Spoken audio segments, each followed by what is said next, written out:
মারতাম না, আমার মায়া লাগে। মা সরেন, মা সরেন।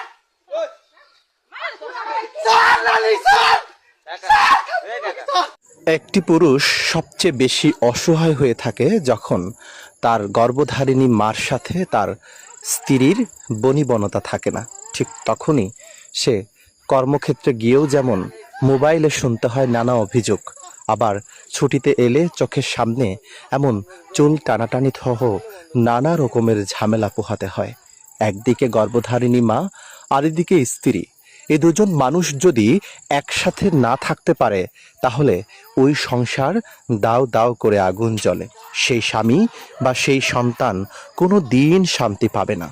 এমন অনেক পুরুষ আছে শুধুমাত্র মা এবং স্ত্রীর যন্ত্রণায় বাড়িঘর ছেড়ে অন্য জায়গায় গিয়ে সংসার পাতাতে হয়।